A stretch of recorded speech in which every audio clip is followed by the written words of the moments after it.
Real Madrid halal. Hər birinizi salamlayıq dostlar, nedir ki işləriniz qaydasındadır. Halal Madridin 18-ci buraxılışı artıq tam olaraq onlayndır və bugün biz Benfica və Rayo Vallecano maçları haqqında müzakirə aparacağıq. Əlbəttə ki bizim ənənəvi triomuz qarşınızdadır. Bizim idarə heyətimizin üzvü, Telegram kanalımızın admini, Vinicius'un nömrə 1 fanı və ümumiyyətlə Real'ın qələbələrinə hər gün sevinən qardaşımız Lətif. Hər vaxtınız xeyir olsun.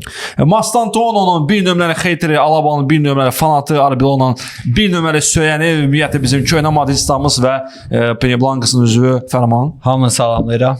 Və mənim adım Abdulldur. Bugün biz çox vacib və çox həlledici oyunları müzakirə edəcəyik. Çünki bugün elə bir gündür ki, bilmirik emosiyalara hara xərcləyək. Bir neçə dəqiqə bundan qabaq Real Rayo Vallecano maçı yekunlaşdı və bu həm hansısa tərəfdən dramatik oyun oldu, amma digər tərəfdən də bir futbol olmadığı bir oyun oldu əslində. İstədiyimiz futbolu nümayiş etdirmədiyini yalan deyim, amma ilk öncə tələsməyə Rayo Vallecano'nu danışacağıq. İlk öncə Benfica'nı danışaq, biabırçılığımızı və klub tarixində bəlkə də ən ləkəli günlərdən birini müzakirə edəcəyik. İlk öncə ondan başlayaq ki, oyundan qabaq. Biz 3-cü yerdə idik, 8-ci tur qabağı. Benfica isə səhvlərimizə 29 ya 30-cu yerdə idi. Həmin Benfica ki, ilk turlarda həm Qarabağa, həm bütün rəqiblərini məğlub olurdu və 6 xalla qərarlaşmışdı 29-cu deyəsən pillədə ya da 30-cu pillədə. Onların yeganə şansı qələbə idi və yalnız qələbə sayəsində onlar bir neçə komandanı keçərək 24-yə düşə bilərdilər, yəni 6 play-offa. Real'ın isə yeganə məqsədi Benfica ilə səfərdə heç nə qazanmaq idi ki, onu da çox uğurlu şəkildə komanda bacarmadı. Benfica haqqında, ümumiyyətlə bu oyun haqqında kimin nə fikri var və niyə belə oldu, kim nə deyə bilər bu haqda fikirləşdiniz, maraqlıdır. Başla, buyur.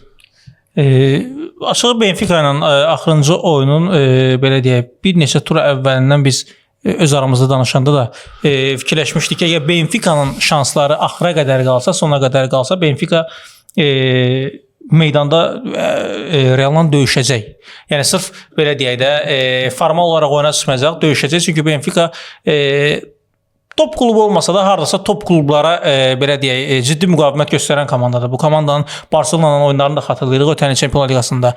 Yəni Benfica zəif komanda deyildi. Düzdür, Real Madrid özünə oxşamadı Benfica səfərində. Biz hər halda ən azından heç-heçə gözləyirdik, amma komanda bir yandan oyunun müəyyən bir nöqtəsindən sonra arxayınlaşma da vardı komandada. Çünki Sporting həmən belə deyək 8-likdə yox idi 94-cü dəqiqəyə qədər, hətta səfərimizdə 94-cü dəqiqədə Benfica səfərdə Atletiklə oynayırdı. Benfica səfərdə qolunu vurdu və qələbədən sonra çıxdı belə deyək 8-liyə. O andan etibarən artıq Real da meydanda 10 nəfər idi. Mən belə xatırlayıram. 10 nəfər idi və çatdırmadı. 4-cü qol da Benfica'ya lazım idi.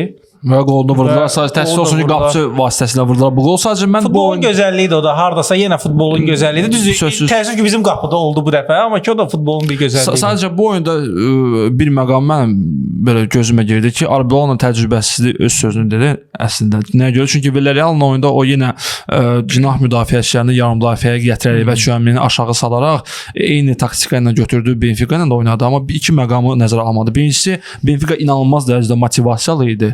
Və Jose Mourinho bu söhbəti tutmuşdu. Villarreal'da Marseillon'dan fərqli olaraq Jose Mourinho başa düşürdü ki, hansısa məqamda qarşı 4 dənə oyunçunu saxlasa, Real daimi olaraq Chouameni də çatdırmadığı halda 2 nəfərlə qalacaq arxada və bizim qapımızda olan bütün belə deyim epizodlarda elə fikir verilsə 3-2-yə, 4-2-yə Benfica'nın hücumları idi. Nəyə görə Arbeloa öz vaxtında buna reaksiya vermədi? Plus ikinci məqam yağış. Hansısa məqamda biz birinci qolu ilə Raul Asensio 2 dəfə sürüşdü deyə buraxdıq da. Yəni normalda Raul Asensio oyunçunu bağlayacaqdı. Oyunçunu bağlaya bilmədi çünki 2 dəfə sürüşdü, dombala açdı, hər yerdə mem oldu, video oldu. Oyunçu necə deyirlər, uzun ötürməsini verdi və Benfica hesabı bərabərləşdirdi. Bu məqamları niyə görə Arbeloa nəzərə almadı və təcrübəsizlik həqiqətən öz sözünü dedimi Fərman? Bir də Fərman üzr istəyirəm. Əlavəni eləyim ondan sonra sənə söz verək. Mən bir də başa düşmədiyim məqam oldu ki, nəyə görə bizim futbolçular məhz həmin 90 dəqiqədə bu qədər gərgin idilər?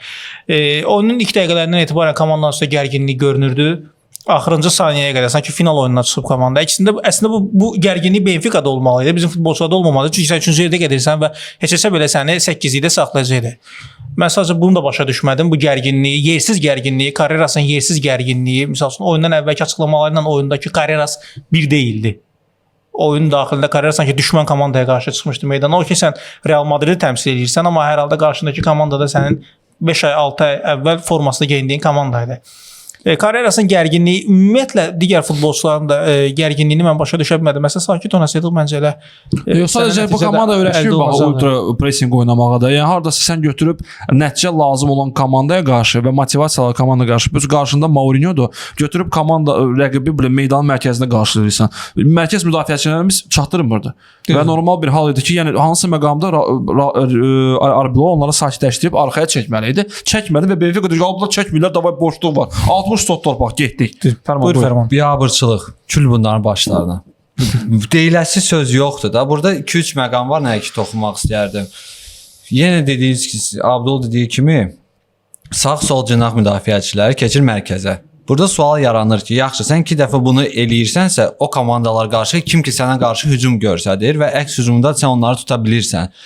Benfica sırf əks hücuma oynayan bir komandadır. Əgər götürsək ki, Realdır və Benfica'da da Mourinho'dur.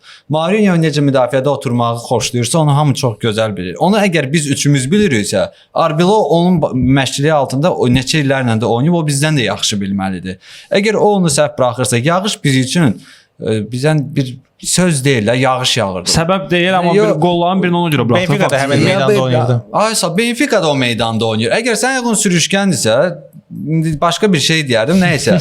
Amma sən ayağın sürüşürsə, hə də o da var. Əgər ayağın sürüşdürsə, qardaş, buçu vardı, buçunu dəyişir. O da belə deyək də, paxtaxor zat deyil ki, ayağı sürüşməli? Hə, niyə sürüşür? Deməli, o birisi oyunçular, hamısı ağıllıdır. Bir dənə bu Raul Asensio ruçnoy dartıb, adi giyindi, buçsun giyinib ki, ağac, mən bununla oynayacam. Yox, mən oynayacam, partladacam. Bu da səni partlatmaq o. Dərd orasını. İndi mən durub o tipik, sən hansı bir Real azərkeşləri, o var, təzə baxır.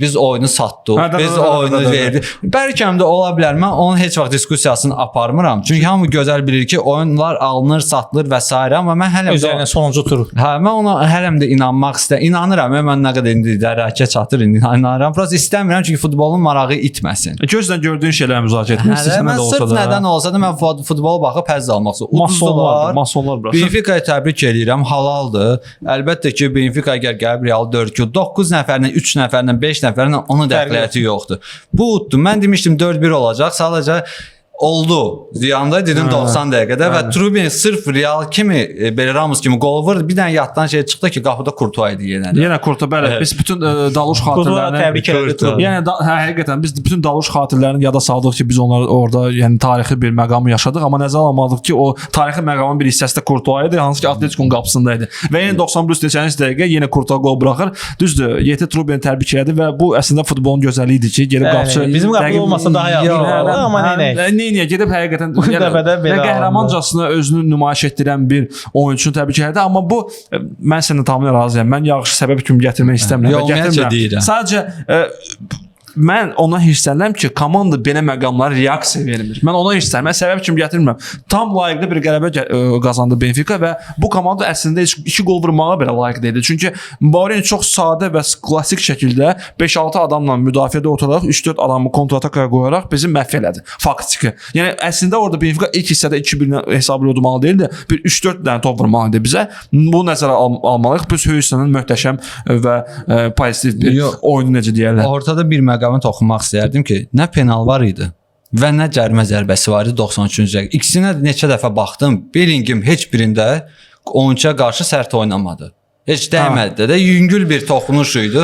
O toxunuşlar oyunda 90 dəqiqə ərzində bir neçə dəfə olur. Ona görə penal vermək biraz absurd idi. Sən yəni ki 45-ci plus 5-ci dəqiqədə bizə verilən penalti deyirsən də. Mən orada istədim ki, Çamini heç dəyməmişdi əslində. Çamini idi, mən Bellingham Bellingham orada da mən heç nə görmədim. Çünki nə isə indi olan oldu, keçən keçdi. Sadəcə komandada taktiki cəhətdən axsamağın başa düşürük. Realda ömür boyu olub, taktiki cəhətdən zəif olub. Bir məqam ki, komanda özündə inamı yoxdur. Əvvəllər əgər komanda qolu buraxırdı və arxaya düşürdüsə hesabda, onlar rahatçılıqla bilirdilər ki, biz gəlib istədiyimiz nail ola biləcək. 2003-də Beckham'ın intervyuda bu yaxınlar deyir ki, biz birində oynayırdıq. İndi biraz çox uzağa getdim də. Deyir, qol buraxdıq və mən topu götürdüm. Deyir, hirslənə deyir, mərkəzə aparıram topu ki, bəs udzuruq da, qol vururam. Deyir, baxıram burada Zidanla deyir, Ronaldo durub ki, rəvi sıxmadı, biz onsuz oyunu udacaq. Və gəlib deyir, oyunu 3-1 utduq. Komandada özdə inam var idi. Onlar bilir ki, buraxsalar belə biz o qol vura biləcəyik, uda biləcəyik, oyunu fırada bilərik, oyunu dəyişə bilər. Amma indi baxırsan ki, oyunçuların gözündə elə bir itkinlik vardı. Bunlar bilmir ki, uduzan zaman biz nə edə bilərik? Hansı bir müdafiəçini çaşbaş sala bilərik? Vinicius topu atıb qabağına, qaçanda korpusla qoyub qabağına alırlar. Hamı bilir ki, Mbappe solla vura bilmir, bu sağa çəkəcək. Yaxşı, solla vura bilmirsən, bu bir qəbahət deyil, o normal bir şeydir. O bir çəkdin sola, gördün boşluq yarandı, ötürmə ilə. Hücumçu mən başa düşürəm, işi qol vurmaqdır. Amma elə an olur ki, sən ötürmə eləməlisən. Onu tək mən demirəm, onu Benzema da eləyib, onu Higuain da eləyib, onu Raul da eləyib və s. bütün hücumçu Hollanddan can eləyir ki, alınmır da indi sağa çəkmək. Bir başqa bir nəsə fikirləşək. Uzaqdan vuraq. Çünki qardaş, yağış yağır, qapıçılar o top sən dediyin kimi də Benfica da orada oynayır, Real da orada oynayır. Uzaqdan vuranda yoxlamaq lazımdır. Bir də ki bir an var idi ki, Mourinho həmişə deyirdi ki, Barcelona'nın bir nüansı var ki, həmişə Real haqda düşünür. Ki Real xal itirsin, Real uduzsun, Real kubok qazanmasın, amma Realda o yoxdur da. İndi bəzi azərkeşlər çıxmaq şərtilə. Və mən görürəm ki, Barcelona 8-yə düşür. Barcelona azərkeşləri elə sevinir ki, elə bir Çempionlar Liqasının finalına çıxır. Özlərinə görə Real 8-də olmamalı görə. O yoxdur da. Əlavə nə də olsa əlavə bir oyunda bu düzdür, faciə deyil. Sadəcə əsas problem ondan ibarətdir ki, əlimizdə olan şansı itirdik. Mən razıyam. Keçən il PSG-də 8-likdən çıxmadı, 23-dən, 24-dən mi çıxdı? Heç bir PSG-də yoxdur. PSG-də 8-likdə yoxdur. Manchester City Inter-də yoxdur. Inter yoxdur, PSG yoxdur, Real yoxdur, Juventus yoxdur. Demək istəyirəm ki, Atletico Madrid böyük klubların çoxsu deməyim bir əksəriyyəti yoxdur. Böyük klub, yəni Atletico Madrid. Atletico böyük klub deyil. Levante oyundan sonra mən onu bir daha başa düşdüm ki, onun maksimum neçəli qutarır? 0-0 neçə qutaracaq? O dərəcədə var, siz bir şeydə bir klubda keçib bilmirəm ki, Levante'nin onunla oynayırlar. Atletico Madridin səviyyəsi maksimum Celtic-dən bir 7-ci yer uğrunda oynamaqdır. Mənim şəxsi fikrimdir. Atletico Madridə salamlar, Simeone. Lukman da basa-basalar. Təzədən bu oturub transfer vaxtı hücum oyunu fikirləşir. İndi yenə kimi hansı belə kreativ oyunçu bədbəxtdir. Lukman sən növbətçisən.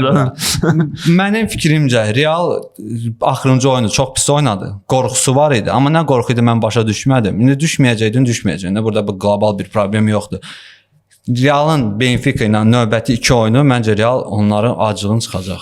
Acığını çıxacaq, elə Benfica da elə qəhrəmancasına Real'ı məğlub etməklə Real'ı özünə çəkmiş oldu. Yenə alt play-off püşkatmasına baxdıq cümə günü və alt play-offda da bizə ya Bodo Glimt düşəcəkdi, ya Benfica düşəcəkdi. Nə dərəcədə o Bodo Glimt azarkeşi Qurbanı səhv eləməmsə Real'ı arzulasa da, yalvarsa da ki, nə olsun, nə olar Real gəlsin. Mən çox şadam Bodo Glimt azarkeşinə görə ki, Real düşməlidir. Çünki Qurban çox güman ki, La Ligaya baxmır və Atletico-nu Real'la çox pis səhv salır. Özü də Çempionlar Liqasında. Bəli, biz yaxşı bir ərəfədə deyilik. Bəli, klub idarə etməsi bərbad gündədir. Klubu oyunçular özləri idarə edirlər. Amma nə də olsa soyuq hava olsun, ya da ki, başqa bir məqam olsun, ya da ki, oynayan komanda olsun.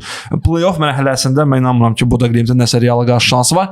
Amma qaydaq Benfica'ya. Bir cümlə deyim, Benfica'da məncə bu hamısını bağlaya. Santiago Bernabéu da 90 dəqiqə çox gedir. Çox uzun çəkir həqiqətən və bunu bilməyən azarkeş yoxdur prinsipi. Sadəcə digər məqam bilməyən var. Əsas məqam ondan ibarətdir ki, mən sizə başqa bir sual vermək istəyirəm və bundan da mən düşünürəm ki, Çempionlar Liqası məsələsini bağlayaq. Komandanın son oyunlarda və ümumiyyətlə son aylarda disiplinsizliyi nə dərəcədə sizi narahat edir? Çünki artıq birinci dəfə deyil ki, komanda 2 dənə qırmızı alır bir oyunda. Carreras Fran məsələsi yadımıza düşür, əlbəttə ki, 1-2 ay bundan qabaq və yenə Asensio görüb oyunçusunu yıxır, sonra dalaşır, söhbət eləyir, 2-dən sarı alır. Rodrigo söhbətlərə görə 2-dən sarı alır. Ardan əvəz eləyirlər. Klubda hələ ki 2 il ərzində heç bir nailiyyəti yoxdur. Sadəcə öyrəşməyə başlayır kluba. Adaptasiya olur. Narazılığını bildirir Vinicius kimi, El Clasico'da olduğu kimi. Yəni fikirləriniz nədir bu oyunçuların xarakterinə bağlı və disiplinsizliyi haqqında? Əslində bu da hardasa Fərmanın bayaqki fikirlərinə bir əlavə kimi gətirəcəm. Elə mənə görə cavablardan biri də budur ki, komandada hazırda lider çatışmamazlığı var. Biz belə əvvəlki podkastlarımızda da demək olar bunu deyirdik. Lider çatışmamazlığı var komandada və komanda çətin anlarda, belə deyək, hesabda geridə olduğu anlarda və yaxud da ki, rəqibi belə deyək, təzyiqdə saxlamağa çalışdığı bir vaxtlarda, məsəl üçün onu bacara bilməyəndə meydanda o liderin çatışmamazlığını yaşayır. Bu söhbət hücumda liderdən getmir.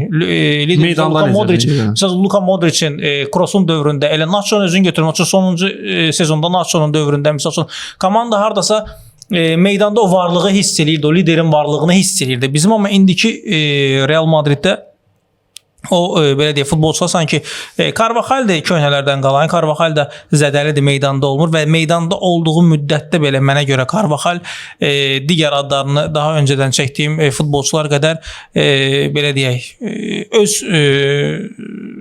zaftasını belə deyək də meydanda qoya bilən kapitanlardan deyil. Mən belə düşünürəm, ağırlığını daha doğrusu meydanda qoya bilən kapitanlardan deyil. Hər nə qədər Carvajal'ın mən kölgə gətirmək istəmirəm Real Madrid karyerasına, ümumi kapitanlardan gedir söhbət, liderlərdən gedir söhbət. Bir də ki, son əgər 2 oyunu nəzərdə alıb deyirsənsə, Benfica oyunu yenə deyirəm, yersiz mənə görə gərginliyi var idi Benfica ilə maçda. Olmamalıydı bu əslində. Komanda çox sakit çıxmadı, amma bugünkü oyun indi gələcək birazdan Rayo Vallecano oyununda oyun gərgin keçdi və oyunun gətirdiyi hardasa sarı vərəqələr idi. Vinicius'a qarşı Vinicius'un sarı vərəqə almasını düzdür. Biz sevmirik futbolçunun danışmaqdan sırf sarı vərəqə almağını. Oyun epizodundan sarı vərəqə ala bilərsən, amma danışıqdan sarı vərəqə almaq artıq biraz belə deyək, sevmədiyimiz, hələ bundan belə deyək, sonraki oyununda Valencia səfəri olduğunu nəzərə alsaq, almamalıydı, amma ki oyun da o hardasa belə deyək, vəziyyəti gətirdi. Çünki gərgin oyun idi. Rəqib də müəyyən bir nöqtədən sonra belə deyək, düşündü ki, artıq bir xal da qoparda bilər. Mən biraz hadisələri qabaqladım, Rayo Vallecano oyununa keçdim. Ona görə bu sarı vərəqələr, qırmızı vərəqələr, bu son 2 oyunu mən nəzərdə alıb deyirəm. Ondan əvvəlki oyunu Xabi Alonso'nun dövrünü məncə yetəri qədər müzakirə eləmişik. Disiplin var idi səncə Xabi Alonso? Xeyr, yox idi, əlbəttə ki. Yox idi və əlbəttə ki, yox idi. Yeganə məqam nə deyə bilərik və bununla da Çempionlar Liqasını yekunlaşdıraq, yəni amma müzakirəsini. Arbeloa'nın üzr istəyirəm. Arbeloa'nın komandasında mənim xoşuma gələn bir cəhət var ki, sadəcə olaraq Xabi Alonso'da mən bunu görmürdüm. Futbolçular meydanda topsuz mübarizə aparırlar. Yəni topla mübarizə aparmaq başqa bir şeydir, amma topsuz da oynamaq, topu belə deyək, itirdikləri topu bu günlərin Valverde itirdiyi topu geri qayıtdı, özü götürdü. Mastantuono bu gün itirdiyi topu özü qayıtdı, geri götürdü. Futbolçular itirdikləri top üçün oynamağa çalışırlar. Bu digər belə deyək, Xabi Alonso dövründə mən bunu çox görə bilmirdim. Ki elə etmək istədiyi əslində buydu Xabi Alonso'nun. Amma Arbeloa'nın dövründə Arbeloa daha çox sərbəstlik verir futbolçulara dediyinə görə. Amma meydanda daha çox belə deyək, top üçün oynayan Real Madrid görürük. Baxmayaraq ki, Sportinglə Benfica cütləşib Realı 8-likdən kənarlaşdırdı, amma Realın hər iki komandaya qarşı qisas alması ehtimalı çox yüksəkdir. Nəyə görə? Çünki 16-1 finalda Real Benfica ilə qarşılaşır və 8-1-də potensial rəqiblər arasında həm Sporting var, həm Manchester City. Əlbəttə ki, bütün köhnə Real azgəşləri, yəni bir il yox, çoxdandır Real azgəşli edənlər bilir ki, Sporting o siyahıdan çıxartmaq olar tam sərbəst. Biz əminliklə City ilə oynayacağıq 8-1-də, amma əgər birdən-birə bəxtimiz gətirsə və biz Benfica'dan sonra əgər qalib gəlsə, bəlkə Sportinglə oynayacağıq. Realın onu 8-dən kənarlaşdıran hər iki komandaya, bəli, hər iki komandanın kənarlaşdırma imkanı var. Biz bunu artıq gələcəkdə görəcəyik. 17-18 fevralda ilk oyun Dalujda, 23-24 fevralda isə cavab matçı Santiago Bernabeu'da olacaq. Əlbəttə ki, siz isə Real Benfica cütlüyü haqqında fikirlərinizi şərhlərdə yazın. Sizcə hansı nəticəyə yekunlaşacaq? Biz isə yavaş-yavaş keçək Real Rayo Vallecano matçına. Real Madrid halal. Vaxt itirmədən keçək Real Rayo Vallecano matçının müzakirəsinə. La Liga və vacib idi bu oyunda qalib gəlmək. Artıq mən istəyirəm Lətifin fikirlərini, necə deyirlər, fikirlərini davamlı gətirim. Nə mənada? Barcelona dünən öz oyununu udmuşdu. Səfərdə çətin Elche səfərində yaxşı oynamışdılar, amma əsas məqam bizim üçün nədir? Əsas məqam odur ki, nəticə olaraq xal fərqini artırmışlar. Biz isə çətin Rayo Vallecano ilə oynayırdıq. Əslində o son illərdə çox da uğurlu rəqib deyil bizim üçün, xüsusən də səfərdə. Çünki nəyə görə? Həm Iraola, həm indiki məşqçi pressinqi təbliğ edir. Biz isə pressinqə qarşı biraz çətinlik çəkirik, xüsusən də son bir il yarımda Ancelotti gedəndən sonra. Daha doğrusu Çempionlar Liqasını qazandığımızdan sonra, Kroos gedəndən sonra belə deyək, pressinqə qarşı biraz əziyyətlər çəkirik. Nə də olsa Rayo Vallecano bunu başa düşərək müdafiədə oynadı. bu oyunu. Digər mən isə bu sözüm nəyə gətirdim? Komandanın hücumda və hücumçuların artıq disiplin göstərməməsi nəyə görə? Komanda çox boş vəziyyətdədir mənə görə. Bax sən deyirsən gərginlik. Birinci məqam Arbeloa bir baş məşqçi kimi onların gərginliyini aşağı sala bilmir, tempini aşağı sala bilmir. Çünki aşağı sala bilsəydi artıq Benfica bir neçə kəskin hücumunu görəndən sonra komandanın ümumiyyətlə xəttlərini aşağı salardı. Bunu eləmədi. Bu bir məqam. İkinci məqamda hücumçular kim nə istəyir onu da eləyir məqamı var. Rayo Vallecano oyunu ikiniz də baxmısınız uşaqlar. Həm Benfica'nın oyunda da əslində bunu cəmləşdirə bilər, həm Rayo Vallecano maçında. Raul Asensio'ya qədər belə kim istəyir topu məsələn aparım Maradona kimi, axıra kimi topla gedim 7 nəfər keçim gol vurum, onu da eləyir. Mən inanmıram ki, nə Carlo Ancelotti vaxtında, nə Zinedine Zidane vaxtında bu yekunda paltar dəyişmə otaqda şapalaq demilən bir sözlə yekunlaşmazdı. İndi 100% yekunlaşmır. Çünki biz bu Arbeloa mətbuat konfransında hiss edirik. Çünki bütün fikirləri zehni çalışır öz üzərində çəksin, amma o ki kim nə vaxt istəyir ötürmə vermək istəyir, istəmir vermir. Kim nə vaxt istəyir tək yaxçım eləyim, eləyir. Bu məqamlar, bu disiplinsizliyin bir axırı kimi nə dərəcədə təsir edəcək böyük oyunlarda. Çünki bu gün sabahdaş Benfica mən əslində Real üçün böyük oyun sayıram. Nəyə görə? Çünki orada Mourinho var və əminəm ki, Mourinho bu məqamları hiss edir. Faktoru var. Bu qapalı komandaya qarşı biz əziyyət çəkirik. Həmçinin Rayo Vallecano'ya qarşı da bu gün əziyyət çəkdik və bunun axırı nə olacaq bu hücum xəttinin? Allah axırın xeyir eləsin. Burada bir məqam deyim ki, disiplin haqqında danışanda mən rətiflə razıyam ki, bizdə lider yoxdur. Carvajal nə qədər, nə bilim 6 Çempionlar Liqası, 38 dənə, 43 dənə kubok olsa da məsələn kimi deyirəm. Lider deyil. Carvajal Real'ın lideri olmayıb, olmayacaq. Və generallar arasında yox idi o vaxt. Yox idi. Köhnə Real'da nə var idi? Bütün oyunçular lider idi və onlar çox gözəl başa düşürdü ki, harda necə danışmaq olar ki, sarı vərəqə alınmasın. Orada heç məşqçiyə də ona ehtiyac yox idi ki, nəsə demək, əlavə etmək. Çünki oyunçuların adı çəkiləndə hamı başa düşür. Bir dənə Pepe idi. O da Mourinho gedəndən sonra o məsələ həll yolunu tapdı. İndiki komanda da mənə çatmır ki, güyəm ki, bu belə deyim də baş hakimlə danışanda, vəbşi ümumiyyətcə mənə heç vaxt çatmayıb ki, nəsə bir baş hakim cərimə zərbəsi olanda, penal olanda və yaxud da nəsə olanda, kimsə yaxınlaşıb onunla danışanda fikrin dəyişib, mən onu görməmişəm. Olmayacaqdı o fikir. Çünki bu fikrin qəti qərarı alıb ki, burada cərimə zərbəsidir. Onunla söhbəti bağlamaq lazım. Vinicius o əvəz etməyə gedən oyuncuya niyə itələyəsən ki? Sən burada 5 saniyə udmaq istədin. Hakimə etirazı denən sakitcə. Sonra mən demirəm, indi Vinicius olmasaydı, lap olsun başqası da orada itələmirsən, 5 saniyə uddun, amma daha var 40 saniyə uduzdun. Çünki bu və Valencia səfərini. Bəli, Valencia səfəri belə deyim də hansı idman Azərbaycan etdə görsədən səhv eləmirəmsə, onların şərhçisi deyir ki, Vinicius Valencia oyunu istəmir getmək. O biraz gülməlidir, başa düşdüm, onun bir zarafat yanı deyil. Amma ki, biraz belə çıxır ki, Vinicius da sən ora qorxusan getmək, bilə-bilə alırsan sarını. Sarı bilirsən ki, sən Valencia səfəri ən çətin səfərlərdən biri sayılır. Fərqi yoxdur, Valencia nə vəziyyətdə olsa da Reala həmişə çətinliyi yaradır. Eləmədi onu. Biz deyilən müdafiəçilərimiz yoxdur. O bizim üçün bir səbəb deyil də bizdəki müdafiə. Barcelona'da müdafiəsi zəifdir. Mövsüm əvvəl zəif. Barcelona onu əvəzləməklə gol vurur. Özü bəzən 2-in buraxsa 5-in vurur. 3-ün buraxsa 4-ün vurur və yenə də udur. Slavia Praqa'nın 2-in buraxdı 4-ün vurdu. Və ona heç kim orada danışmayacaq ki, bunun müdafiəçisi zəifdir. Bu belədir, o elə. Faktiki olaraq müdafiən zəifdir, oynaya bilmirsən, buraxdın, heç bir problemi yoxdur.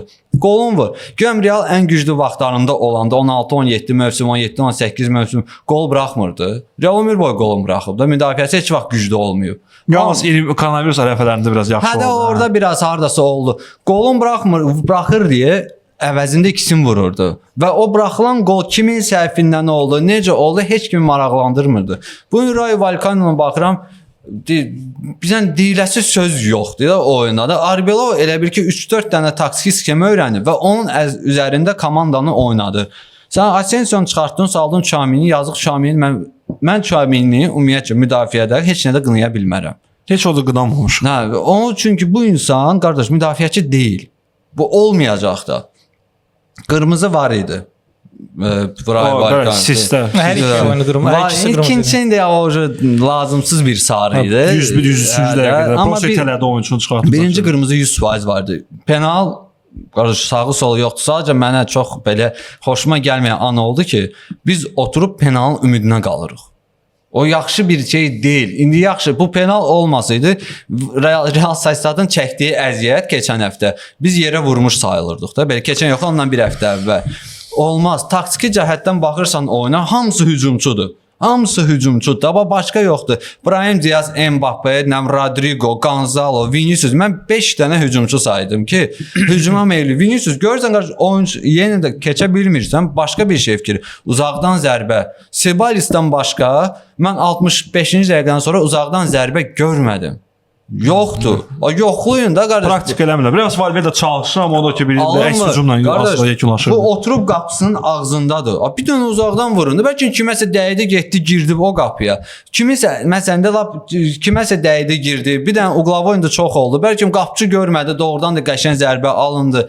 Yoxlamaq lazımdır. Zidanın Ancelotti'nin vaxtında uzaqdan zərbə bir praktiki bir cəhətdir. O da çox bir gözəl bir şeydir. Çünki qapçının qabağını müdafiəçilər tutur. O zərbədə sən pis belə Ruslan sözü var da rasplov. Pis anda tutub vura bilərsən. Sən ancaq atırsan Vinicius'a.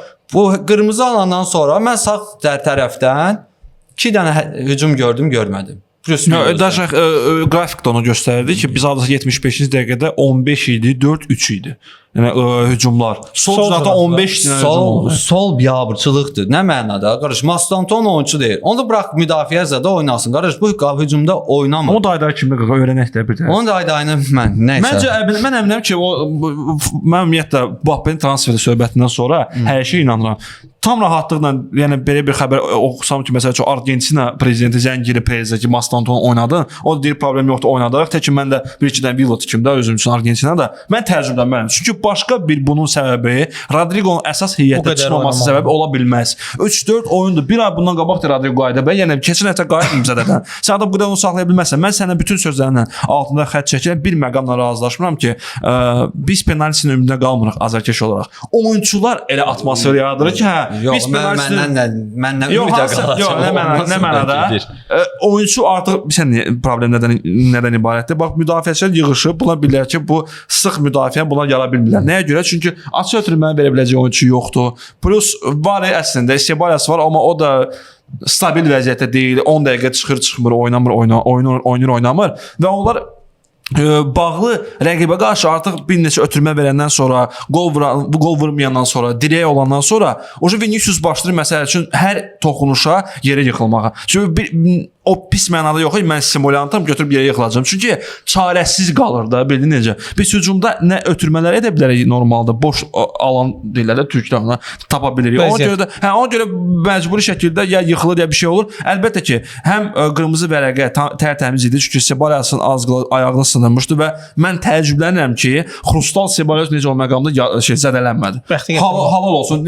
Hətta bizim oyun vaxtı deyirik ki, onun nədə bəxtiyyətidir, onun ayağı sürüşdü. Çəkə bildi ayağını. Ayağını çəkə bildi, sürüşürdü, yəni tam yerdə olsaydı bu ayaq qırılmalı idi. Digər məqam isə əlbəttə ki, penalti maraqlıdır ki, o oyunçunun adı Paçadır.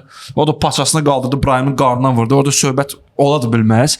Əslində Rayo Vallecano meydanın bütün ərazilərində çox kobud oynayırdı ikinci hissədə. Tək cərimə meydançasından savayı. Orada kobluq etmədilər. Orada da. Etmədilər. Yəni potensial penalti yaratmadılar. Bir dənə 99-dan savayı. O da ki, son dəqiqədə çatdırmadı, özünü götürdü. Ayağını pus təəccübləndiyi mənim ən maraqlısı o gəlir. O oyunçu ayağını qaldırıb bura, vurur onu. Sonra da penalti olur. Qaqam təəccüblənir ki, mən neynədim? Mən neynədim? Bilməm, bazen. Fikirləşirsən bu oyun haqqında. Belə deyək də, ümumiyyətlə Arbeloadan ilk öncə danışmaq istəyirəm. Arbeloanın dəyişikliklərini demək olar mən başa düşə bilmirəm. Çünki Brahimin Jude Bellingham'in əvəzinə meydana daxil olmağını mən birinci başa düşə bilmədim. Mən Ceballosu gözləyirdim. Brahimdən meydana daxil olmağını, nisbətən daha yarım müdafiəyə meyilli futbolçunun meydana buraxılmağını gözləyirdim həmin mövqe üçün. Bu əvəz etməni açığı bəyənmədim. Brahim də ümumiyyətlə bugün penalti epizodunu qazandı. Amma penalti epizodundan əlavə mən Brahimin oyununu çox da bəyənmədim. Brahim bəzi epizodlarda ya çatdırmırdı və yaxud da ki gec ötürmələr verirdi. Bəli, Brahimin bəzi belə deyək də məqamlarda bəyənmədim. Brahim bu əvəz etmədən sonra ikinci əvəz etmə Asensio ola bilər. Yenə deyirəm, biz podkastdan əvvəl də danışdıq. Asensio ola bilər, bəlkə də həddindən artıq yüklənmə var Asensioda, yorğunluq var Asensioda, ola bilər. Bu məqama görə Asensio əvəz elədi, amma Mastantuono'nun yerinə yenə Gonzalo Garcia'nın meydana daxil olmağını da başa düşmədim. Mən Mastantuono'nun yerinə Rodrigo'nu gözləyirdim meydanda. Mbappé'nin yerinə Gonzalo Garcia'nı gözləyirdim. Çünki sən Mbappé ilə Gonzalo Garcia'nı eyni anda meydanda oynadırsansa, Gonzalo Garcia 9 nömrədir. Yəni bu adam sağda ya da deyil, ya da deyil, ya da sağdadır. Sağda yox. Mən Gonzalo Garcia'nın açıq sağdan oynadığını bəlkə də oynayır bilmirəm. İndi sağdan onun nə dərəcədə effektiv ola biləcəyini bir-iki oyuna buraxıb sağdan mən onu bəyənməmişəm sağ cinahda. Mbappé bilir ki, sol cinah və mərkəzdə oynayacaq, sağ cinaha keçməyəcək. Belə olan halda İbrahim yenə sağ cinahda oynayırdı. Ortada Gonzalo ümumiyyətlə görsənmədi. Çünki bütün topları Mbappé'yə ötürülür və bütün toplar üçün də Mbappé mübarizə aparırdı. Qol lazım idi komandaya. Bu əvəzetmə başlı-başlısına mənə görə şəxsən düzgün olmayan əvəzetmə idi. Bundan sonra Rodrigo'nun çox gec meydana daxil olmağı 70 neçənci dəqiqədə 75-də Rodrigo oyuna 60-cı dəqiqə 50, hətta məncə start heyətə buraxılmalıdır. Start heyətə buraxmırsansa belə ən azından Mastantuono'nun yerinə artıq Rodrigo'nu 60-cı dəqiqədən etibarən oyuna salmalıydın və Alaba. Məncə Alaba'nı əslində sən hər nə qədər bəyənməsən də bu günlərin bizim komandanın əslində Alaba'ya ehtiyacı var idi ikinci hissədə. Tchouaméni sən müdafiənin mərkəzinə gətirməkdənsə, Tchouaméni öz mövqeyində saxlayıb Alaba'nı oynada bilərdin. Hər halda bu adamın mövqeyi, doğma mövqeyi müdafiədir. Mərkəz olmasa belə bu daha çox soldan oynayıb. İndi mərkəzdə də qismən oynayıb. Böyük karyerasının bir hissəsində mərkəzdə oynayıb. Heç olsun meyit deyil də, o üçlü bıraq oynasın da. Müdafiəçində qapını hiss edən müdafiəçidir, arxa planı hiss edən müdafiəçidir. Bunu oynatmaq olardı. Yəni Alaba əslində meydana daxil olandan sonra pis oynamadı. Gələn topları yaxşı da qarşıladı. Hətta məsələn deyərdim ki, Alaba meydana çıxmayana qədər biz o ki hücum edirdik, bir kontratakları yiyirdik. Əziyyət çəkirdik. Yiyirdik kontratakları. Amma Alabadan sonra o artıq svortalı eləyəmədi. Çünki Höysunun yerinə Alabanı Höysun yerinə girdi. İndi bir şey də var. Bizim komandanın meydanda 4 müdafiəçisindən 3'ü yarım müdafiəçi idi. Sonra Höysun'da gedəndən sonra Alaba da mərkəz deyil bu arada. Bu komandanın qol buraxmağının səbəblərindən biri də əslində budur.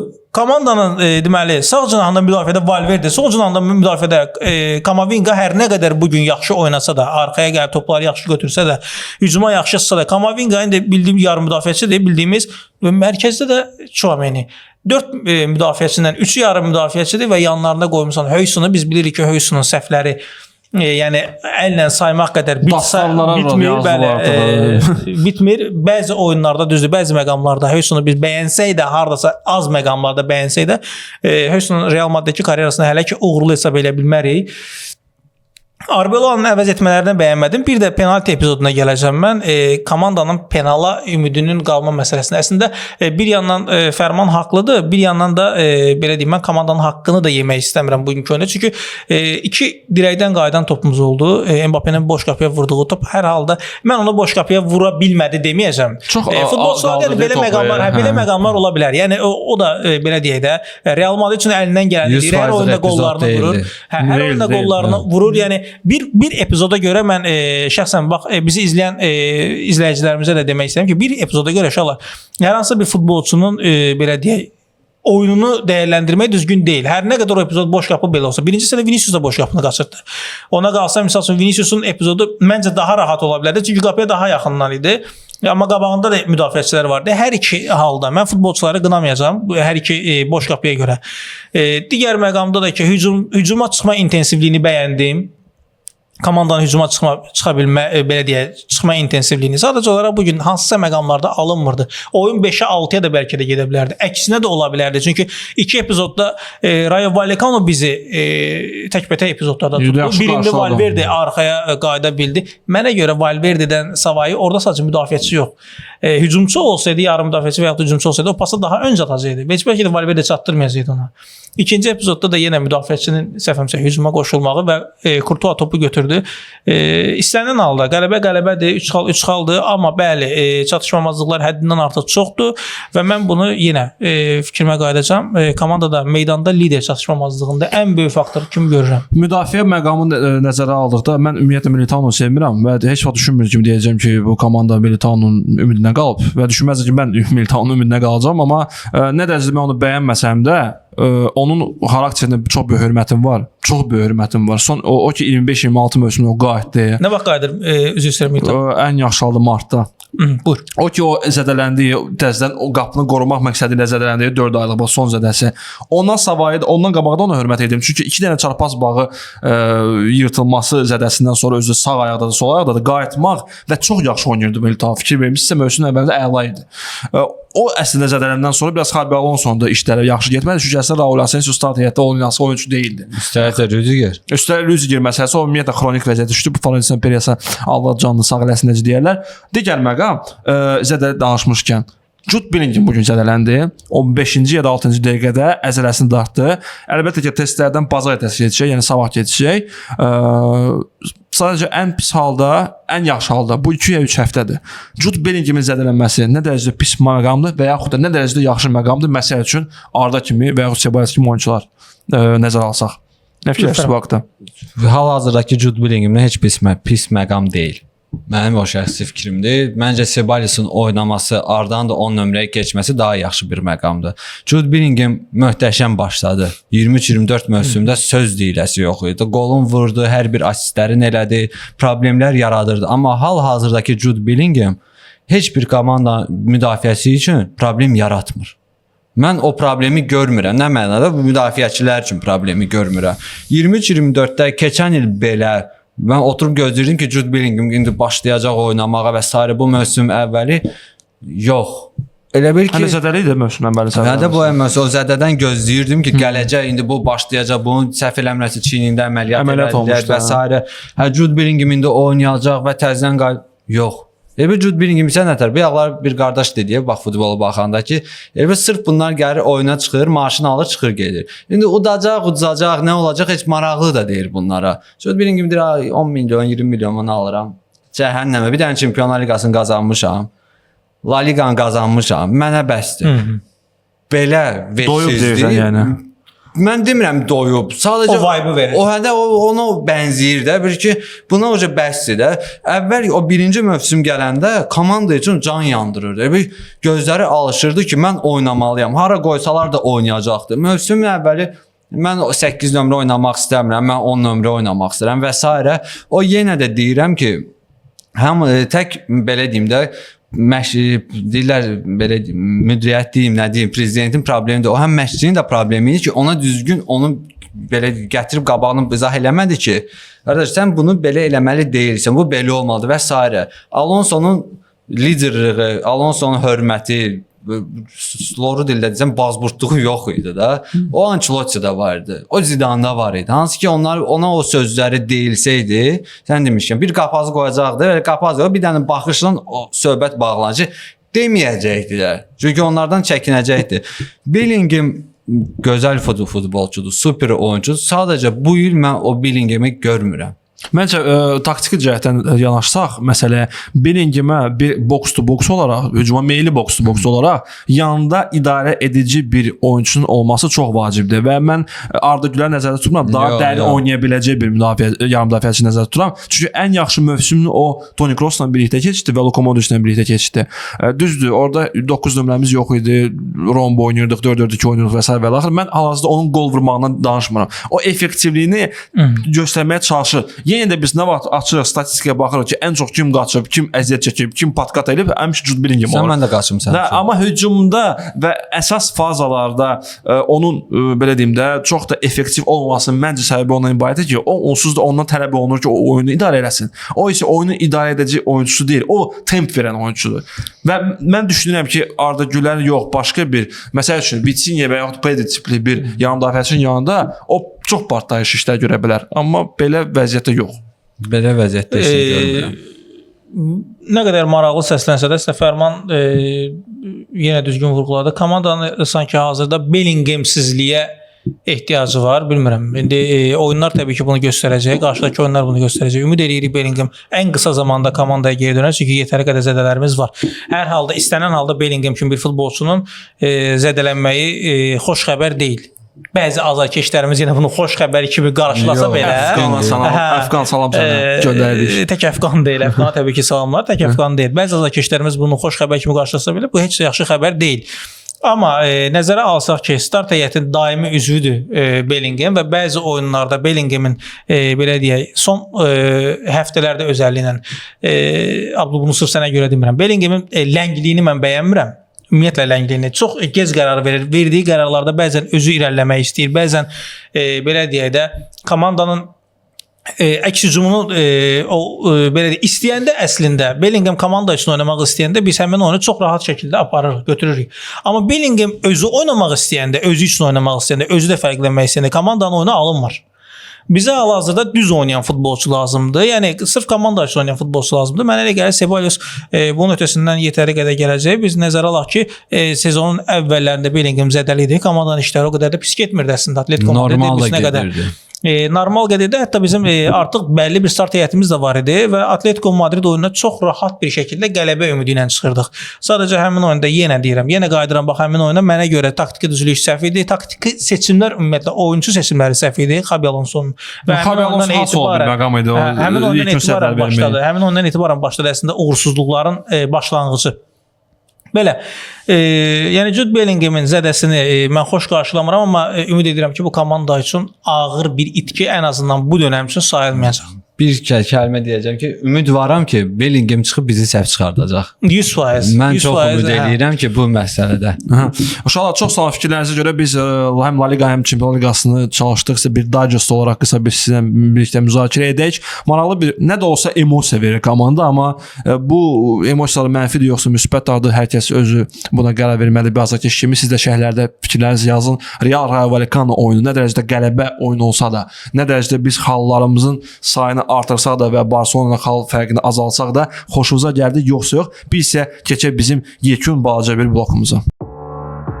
Real Madrid halal. Və keçirik keçən buraxılışın altında sizin yazdığınız rəylərə. İlk öncə mən burada iki dənə rəy görürəm, bir-birinə oxşardı deyənə birləşdirmək istəyirəm və əslində bunların bu sualları yönəldirmək istəyirəm Fərmana bir xeytir olaraq. Ayxan 5114 yazdı ki, podkast bomba kimi sadəcə Məstanı belə kənara atmaq niyə də Burat? Və Ramil İbrahimli yazıb 2808 podkast çox yaxşıdır. Ən əsas da rahat fikir bildirməniz daha xoşa gələn edir, amma Mastaton haqqında deyilən fikirlərə qətiyyən razı deyiləm. Bu suallara əlbəttə ki, ölkəmizdə rəsmi olaraq Mastantononun ilk və bir nömrəli xeytiri Fərman cavab verəcək. Buyur Fərman, mikrofon sənin. Burada məsələ ona gəlir ki, 2 dənə oyun oldu da, Benfica ilə və Rayo Vallecano ilə.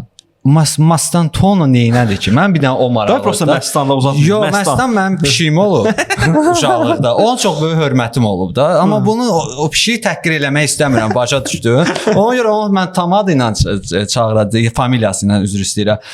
O oyuncu hücumda heç nəyinə yadda qalmır. Ümumiyyətcə də bu oyuncu çıxır stadiona bir dənə fikrinə ki, mən bu gün saçım qaradır yoxsa ağdır, yoxsa sarıdır, nə bilim bilmir. Saç rəngin dəyişməyinə bu oyuncu heç nə yadda qalmır. Bir neçə tur keçib, 20 tur oynamış o. Gol plus asisti var. Eşq olsun. Bir gol bir asist. 22 tur. O qədər maaşa heç mən də 0-0 eləyərdim. Heç bir fərqi də olmayacaqdı. 5.0 sən stadiona çıxırsan Benfica ilə oyunda 6 qiymətinə 6 ballıq sistemlə də belə deyir. 5-8-dən tərk edirsən bu stadionu. O qədər şey yazır. Erikson belə ürəyə dayandığı oyuna daha çox almışdı.